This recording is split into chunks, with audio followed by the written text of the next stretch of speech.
I have the honor of asking the first question, Mr. President. Thank you very much for sitting down with us. Canada and Ukraine have got a long friendly relationship. And on that note, you've asked Canada for more armored vehicles and more weapons, and you haven't received them. Do you feel let down by that? How much more do you think Canada should step up to help Ukraine? And as we were saying, please feel free to practice your English if you feel like it. Thank you very much. First of all, I would like to say that Canada is reacting promptly enough to our requests concerning the support of Ukraine, and this is true. It doesn't only relate to our relations with Prime Minister Trudeau, although this has direct impact our warm relations and the opportunity to talk at any moment. I'm not in the line if we need help from Canada. I'm not standing in the line to talk to the leader of Canada. Therefore, I'm very grateful, but I'm sure that this is first of all the influentiality of the community of population of Canada towards Ukraine. It was before Justin and before me, and I'm sure that after us it will remain as is. These relations is about the attitude of the Canadians. They were built through long historic way, and due to the fact that there are a lot of Ukrainians in Canada, migrants, so all in all, the relations are very powerful. Canada supports not just with armored vehicles. I'm grateful, by the way, for the reaction to this request of mine, but I can probably say that this is an armored support. I mean, we talk, if this is resolutions in the General Assembly of the UN concerning the support of our sovereignty of the Crimea as a part of our country, support of any resolution about territorial integrity of Ukraine, support in condemning aggression, we cannot even think about how do we diplomatically work for Canada to support us. We are sure, because this is an armored support and armored assuredness. I'm very grateful for that support. This is more than partnership. It's something more, something bigger. It's like being relatives regardless of the distance. I want to emphasize once again the distance between the states is not measured in kilometers. It is measured in completely different things, in values and in attitudes towards each other's history. Therefore, Canada has supported us. I don't remember the entire number. I hope Prime Minister Trudeau won't be offended, but I think it's about 2 billion Canadian dollars.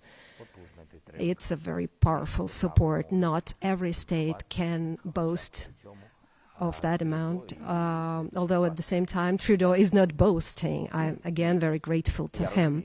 I realize that this is not the money of the government, but first of all it is the money of the society and the taxpayers.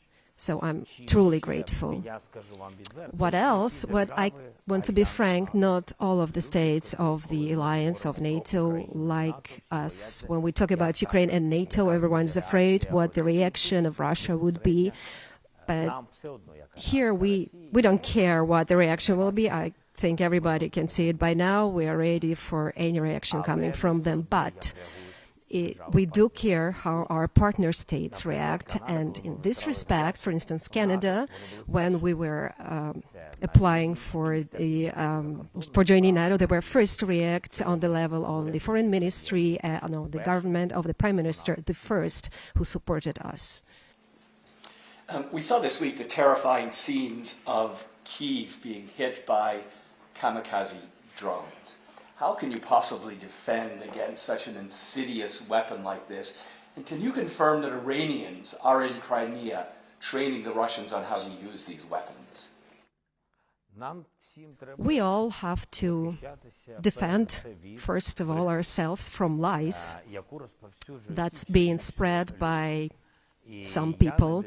I do not trust the leadership of Iran, and by the way, tragic situations besides friendship between Canada, also tragedies connect us. I personally do not trust those Iranian words or authorities. I'm not meaning the population, I mean the government. Why? Because there is a tragedy. You do remember the plane of the Ukrainian Airlines taken down when Iranian missile hit it, and there were lots of Canadian citizens. And after that, Iranian leadership said, that wasn't us. After we, our experts and Canadians and our partners helped us, we found all the details that proved beyond doubt,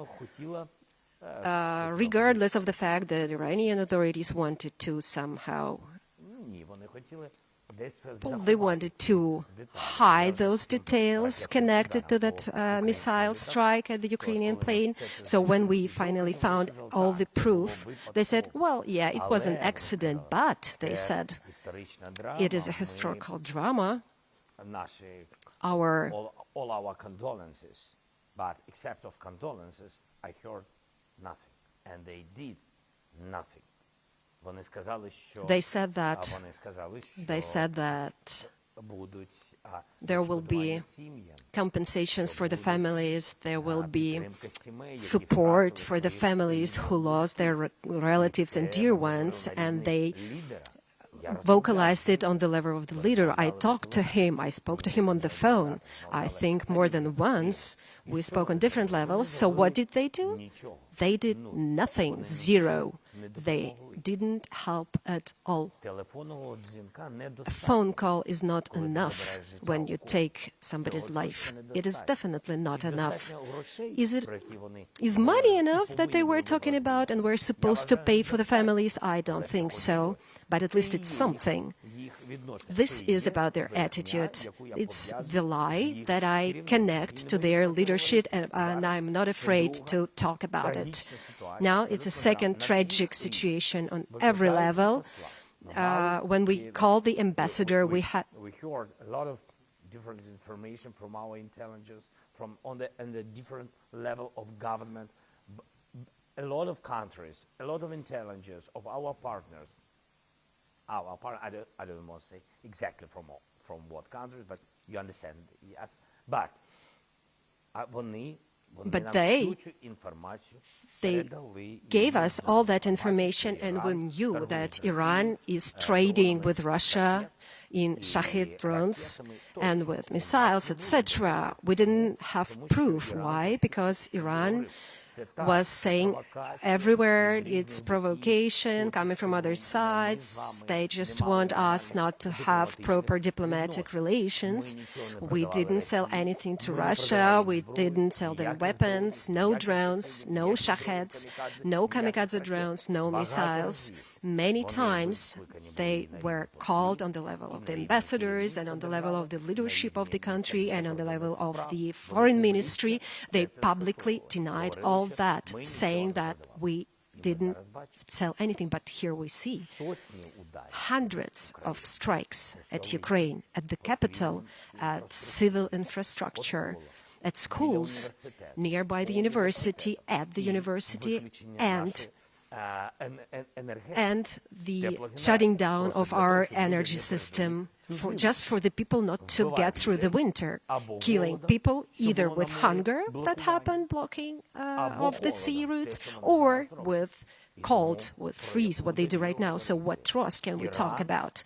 Iran supplies them drones, supplies them kills of Ukrainians.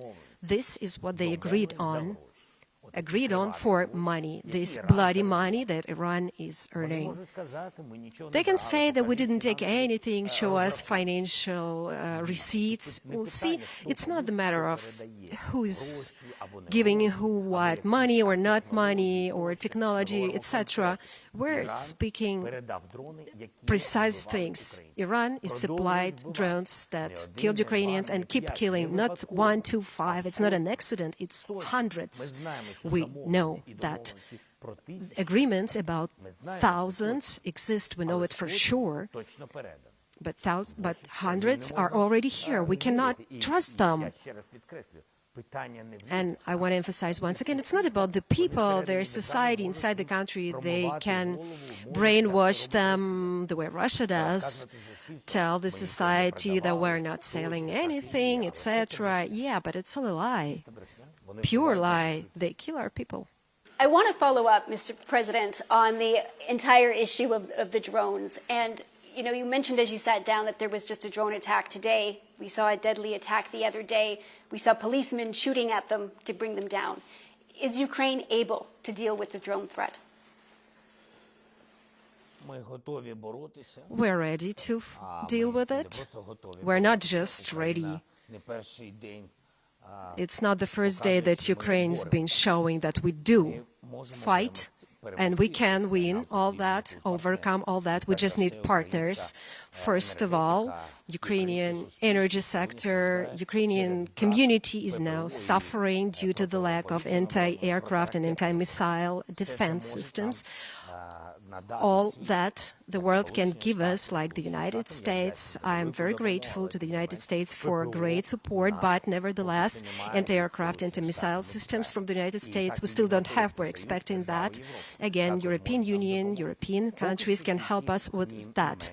For now, it's only Germany. I can openly say that they were the first who gave us the first system, IRIS-T, and it proved to be very powerful, produce powerful results, but we have to also understand we cannot just spend on drones all those missiles. It's not that we have that many of them. We realize that we have to take down drones using other weapons. All these details are with all of our parents, and anti-aircraft, anti-missile defense for us today is very, very important. These are the systems that can save our society from these targeted terror attacks. And sure, of course, the main mission today of Russia is they're hitting precisely our energy system. Their goal is for the people to have no light. They are terrorists. But, you know, how they put it, I'm not sure that it's a good time to make jokes, but I would like to tell them that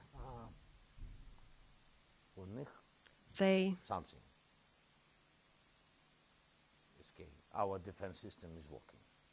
You see. But one important thing, they think that if they turn off the light for us, we won't find them. We will find them. You know why? Because they cannot do anything on the battlefield. They just hit civilians.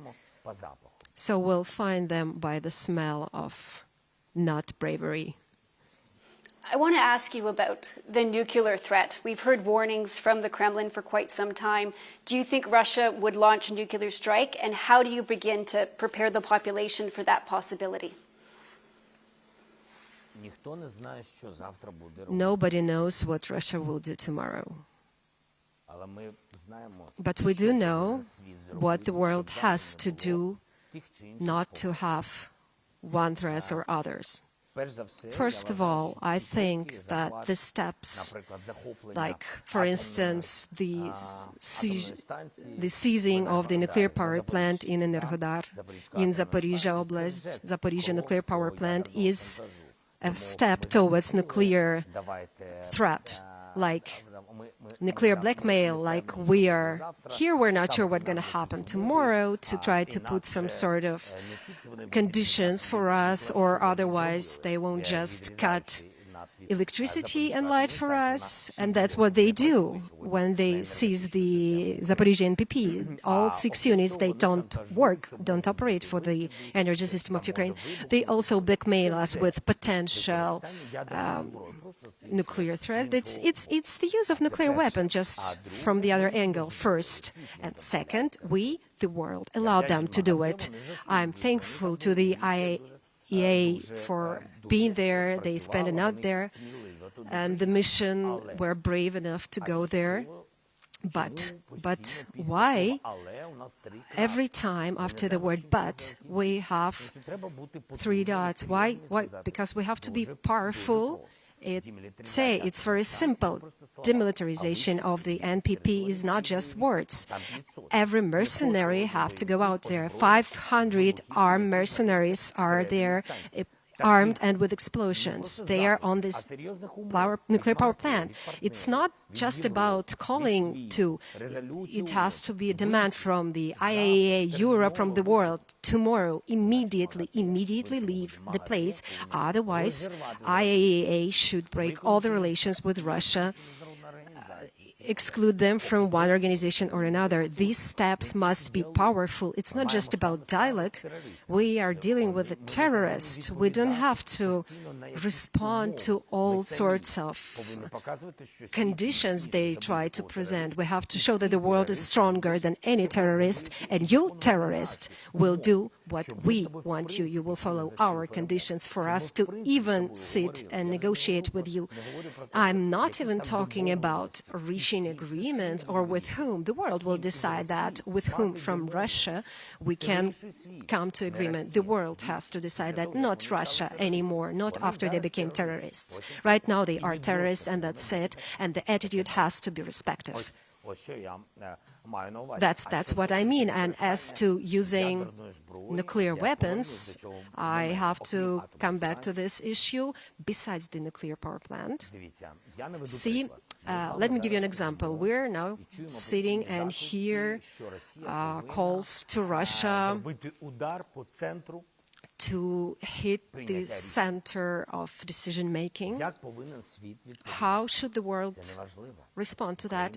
It doesn't matter. It doesn't matter if Ukraine is in NATO or not a NATO member state. It's happening in Europe, on European continent. Nobody is allowed to simply blackmail, once again, blackmail as a terrorist. If the message is that there will be a strike on the center of decision-making, the response of the world must be the following. Look, if you hit Bankova Street, you will get a hit where you are, the one who orders to kill people. If you do that, you have to know that in a second, regardless of the result of your hit, there will be a hit at your decision-making center in your state. This is no blackmail. This is the issue of you're being threatened, but the one who threatens must know. It's the same way as any person killing in the street another person or burglarizing. Before burglarizing or killing, the person knows that for that he or she will go to prison, or for that he or she will get a long sentence if the person's guilty. Same way in the street, if you approach a person and put a gun to the person's head, that person has to know that the opponent could have weapon and will respond. That's what I mean. We can talk about humane things for a long time, but we live in the situation and with the kind of neighbor with who doesn't understand anything but power, and the society in the Russian Federation must know they attack our society. Your president is killing civilians. If you don't exert pressure on your president, then the world will be isolated from you, will isolate itself from you. The world won't talk to you. You speak in the language of threats. You won't have places to rest abroad. We don't want to have any connections with you. You cannot earn. You cannot have business with the world, with Europe, with Canada, with the United States. What kind of business are you talking? You support the authorities of the terrorists. That's it. I mean, to every question, there is an answer. In this case, in every country, basically, he can use nuclear weapon in any country, and he has missiles and rockets flying several thousand kilometers.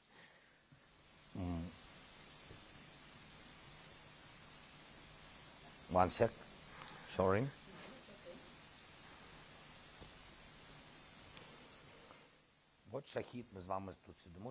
Well, we're sitting here, and Shahed was taken down by our troops in Kyiv sky. Over Kyiv? Over Kyiv now. Yes, One Iran Shahid, one drone. І and в Київській області and in Kyiv region, 5 шахідів.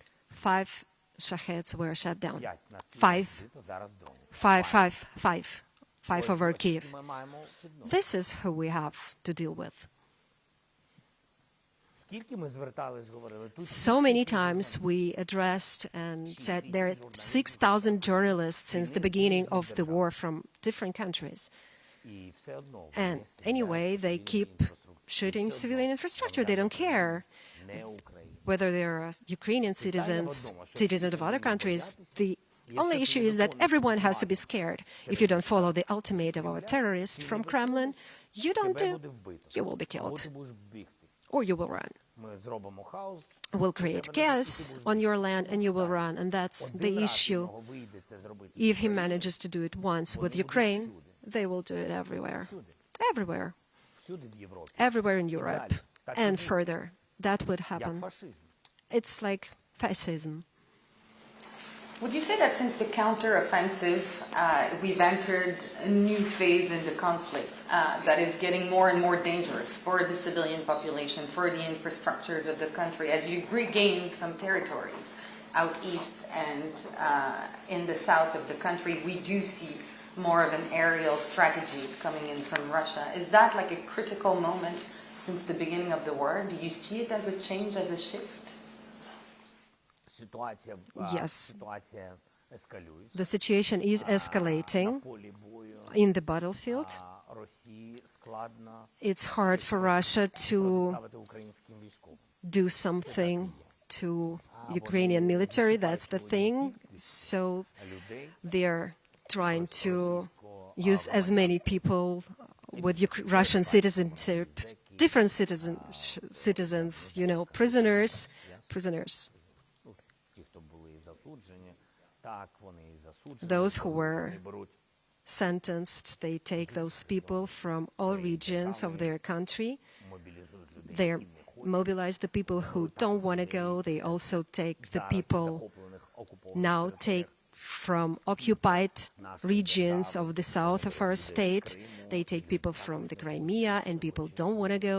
Nobody wants to die. We tell everyone, our military know exactly that, regardless if it's from an occupied territory or non-occupied territory. If people give up, nobody kills them. We're ready to take them prisoners. We know what the rules of war are. It's Russia who does not recognize that that's the war. But it is the war.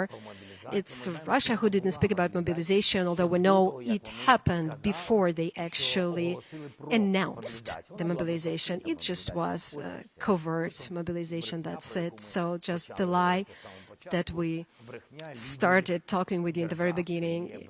So the lie of the leaders of the state becomes the lie of the entire state. So there is no trust, that's it. I think soon they will lose the trust, internal trust of their society. Unfortunately, I think because there will be a great number of dead people returning home. They will. They didn't want to take many back. They came in with small mobile crematoriums to burn the bodies of their military, not to show who died and to cover the number. But the number is so big they can no longer destroy all that. That's such a big number by now. And people will see that. I'm not sure if that will influence them because they've been brainwashed for decades, and for the last 10 years they're like saying something's going on here, although that's what Russian troops are doing in our state since 2014. They're bringing Nazism. That's what they do to our people. So therefore, you see the number of these drones. So, тобто, I mean, this number of strikes at Kyiv testifies to the fact that there is nothing they can do in the battlefield, just like I said. There is nothing they can do. They're not motivated. Yeah, I lost my thought about when talking about their number. I wanted to say that it's not all about the number of people. First of all, it's all about motivation. They're not motivated to fight here, but we are. We are motivated to defend our land, our rights, and our lives. And second, equipment. Sure, if our partners supply us with the machines that we need so much that we sometimes squeeze, we will accelerate our counteroffensive. So they realized if they're failing in the battlefield, they have to demotivate us. But how do they do it? Just hit civilians, killing them. People may get scared. That's what they count on chaos inside the country, but there will be no chaos. Do you think that as they lose, you could get closer to getting back to the negotiating table? Do you see yourself today, tomorrow, negotiating with Vladimir Putin? You see, I openly said after the attacks and the referendums and after, well, we warned, and I said that publicly, if they hold referendums, if they recognize something temporarily occupied ours, if they even start to recognize it as a separate republic, etc., we will stop forever the opportunity to negotiate with the current president, because I think that he is,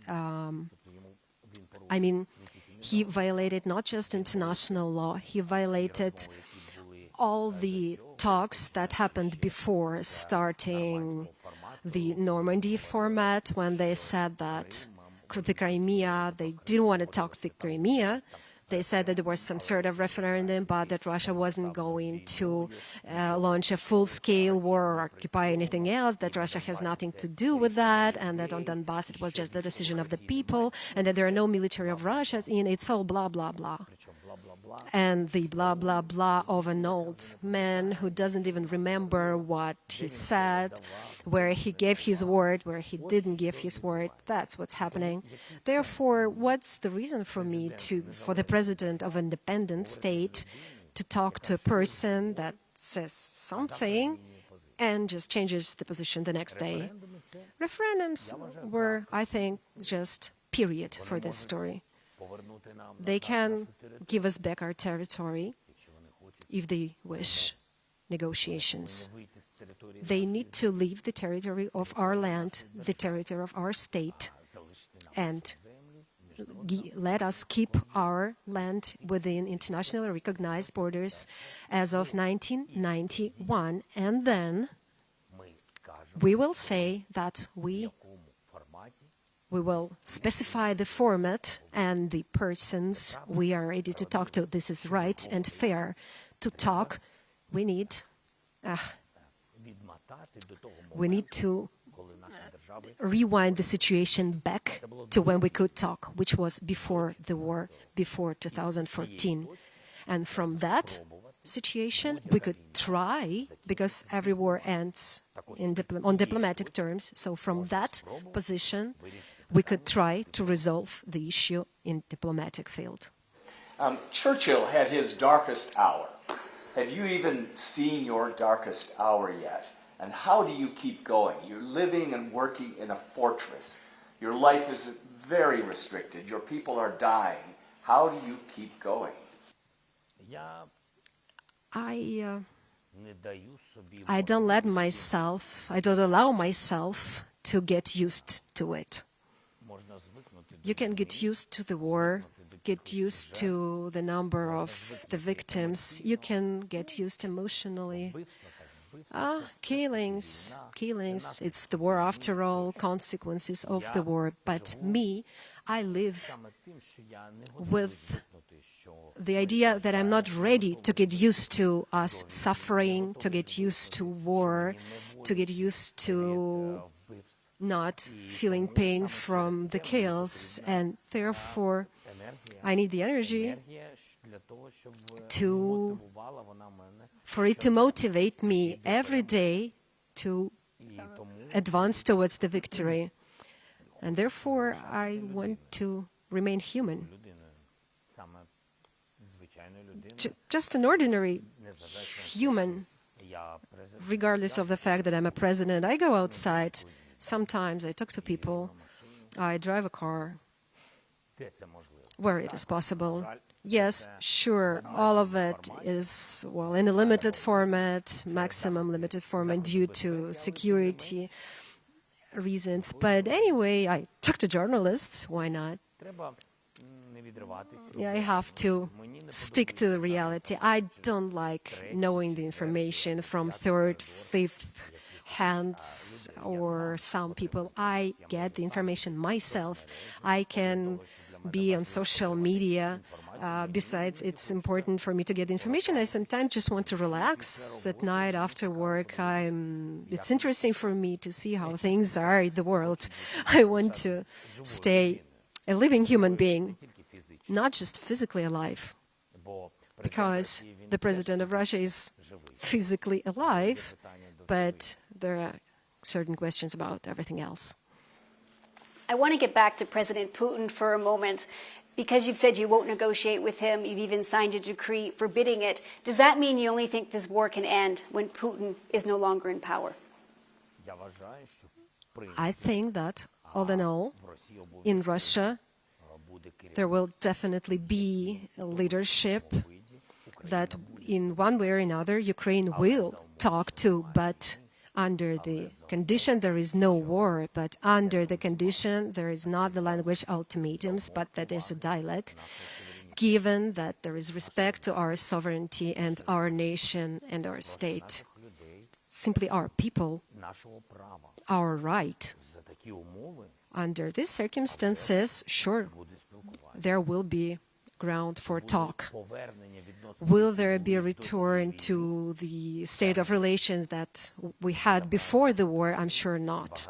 They took too many people, too many lives. The society will not forgive them that. But politically, we are geographically neighbors. Politically, after we have our territories returned, and by the way, this it also depends on it whether we have it returned or we return something. The level of the relations will depend on the way the return happens and depending on the price we return our lands for. Future depends on the price. So political relations, there will be some, but as to society, there is no way dictating to one society how they should relate to the society of the other country that wanted to destroy you from the face of the earth. That's not possible. It will be the choice of our society whether to talk to them or not to talk at all. And for how many years, tens of years or more, how much it will take after this war until the societies will start communicating again, but no one knows that. President Putin has accused Ukraine, you specifically, of ordering the explosion that took place on the Crimean Bridge 2 weeks ago now. For the record, did you or your security services or special forces from Ukraine have anything to do with this explosion? Did you order that? We definitely did not order that. As far as I know, they have some internal serious issues at the moment in the relations of their military and their special services and their intelligence. They have a lot of power verticals. You know, they have...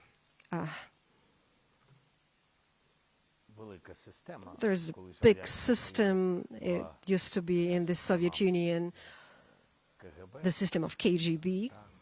And today they have several branches like that. And I think they're just settling something who is on top between themselves. Can you say 100% that you would not give up territory for peace? And do you look forward to, or do you think it's possible that Vladimir Putin will one day be indicted for war crimes? Питання в тому, що Well, the issue is that You cannot trade in what's not yours. That's what Russia cannot understand in our steps, in the steps that we make. This land does not belong to me or to anyone, any president before me or after me. All of our land belongs to the citizens of Ukraine. One part, 1/40 millionth part of it belongs to me. I am one of 40 million Ukrainians. This all belongs to us, the citizens of Ukraine, to future generations. That's to who it belongs. You don't have the right to just take a territory and give it away to your decision in exchange for some sort of conditions. There is no price. This land of a unitary state of Ukraine, there is no price for it. It's not measured in money, you see. And that's something that citizens of the Russian Federation must understand, and the leadership of the Russian Federation must understand, present or future. You could take something by force today. You can force somebody to something, but it won't belong to you. This is my attitude towards that. Therefore, it's not the issue of peace or no peace. Secondly, look, there is no peace with the Russian Federation when they force you with blood to give away something. We will leave, for instance, and just as there will be Russia and Russians on occupied territories of Ukraine. There is no peace. Nobody will cross that border. People will be afraid when they come in. It doesn't mean that they will get to go back, because they were in before and they took our lives before, so there will be retaliation. Therefore, we have to deal with the issue in the way that the war, when it's over, for it not to come back and people not to suffer and not to die again. That's how this issue must be dealt with.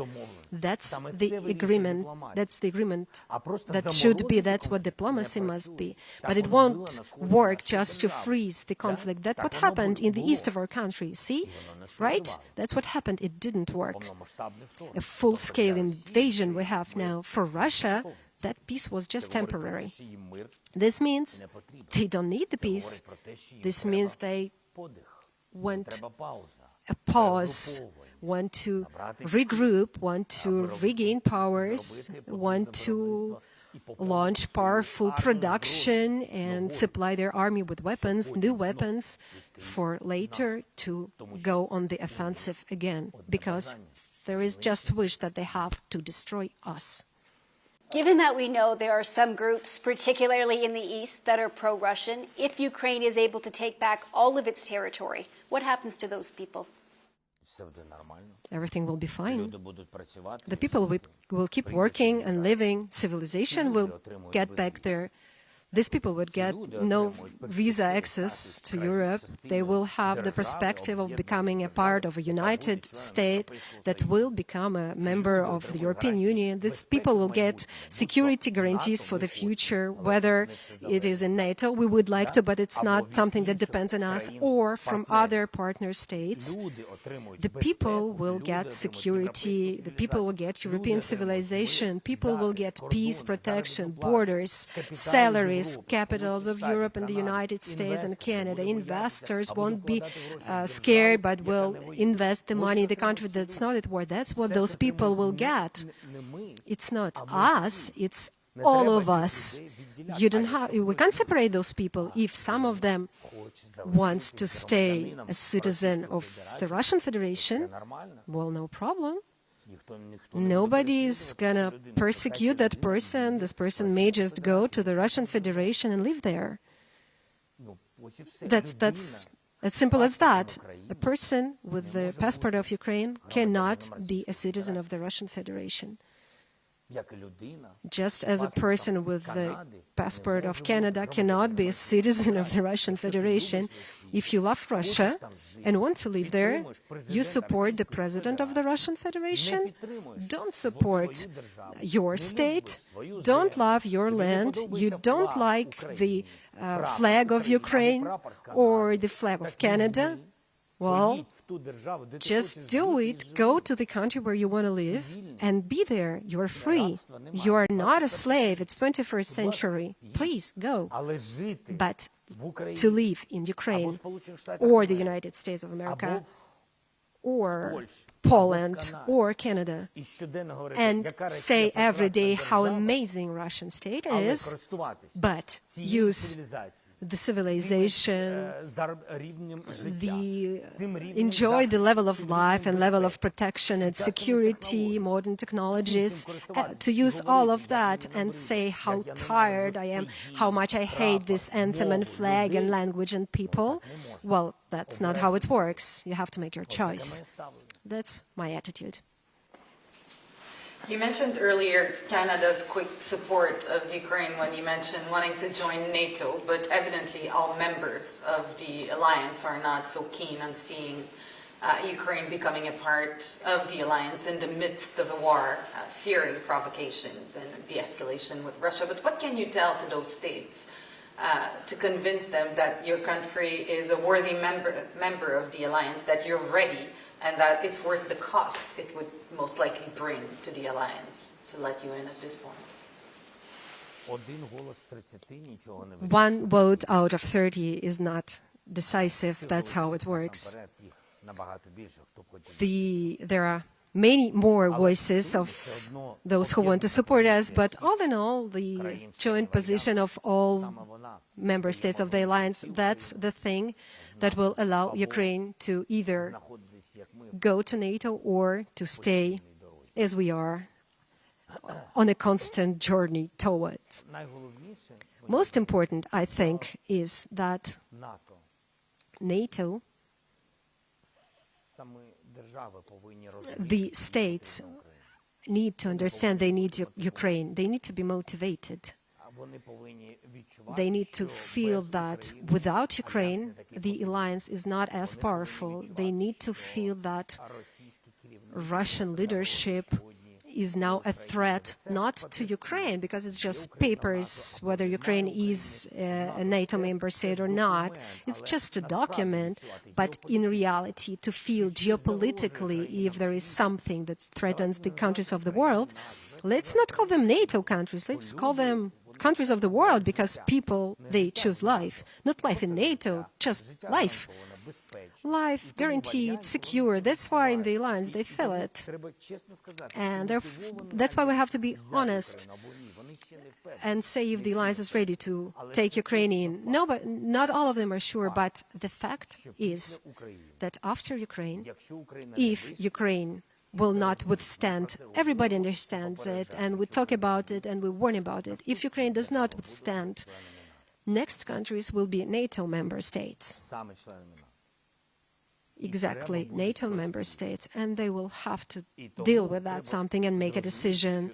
That's why it needs to be understood that the way Ukraine is holding up and we're fighting against the aggression of the Russian Federation, Ukraine is showing that if you're speaking about the powerful Europe, powerful Eastern Europe, powerful Eastern wing of the alliance, it means with Ukraine.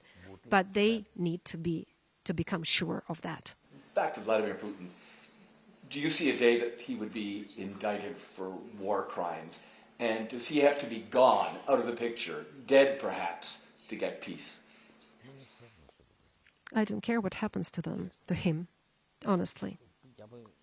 I don't want to confuse the questions of peace and responsibility. People who lost their dear ones, peace is not enough. People have to take responsibility for their actions, no matter what, no matter when. I do not connect finding the way out of this situation.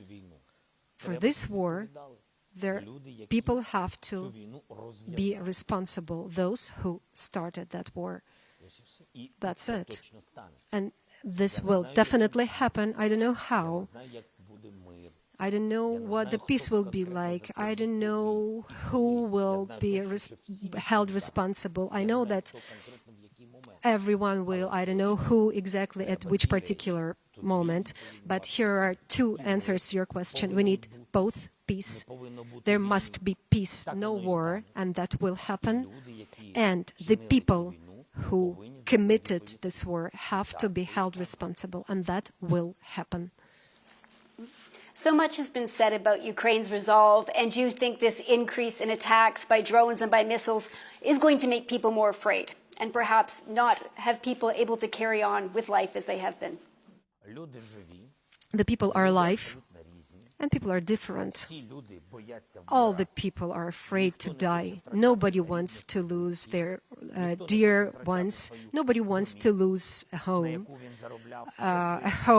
that somebody earned for the entire life, and now a missile hits, and a person loses either relatives or something that's dear for the person forever. So all the people in this respect are obviously alive, and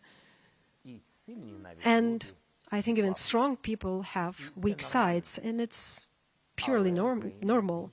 But Ukraine is not a fragile world anymore. It is united. It is strong enough. It responds to a large state in terms of the territory, not in terms of historical influence. And we know that, we've understood it by now. It's no more a great Russia, not for us anyway.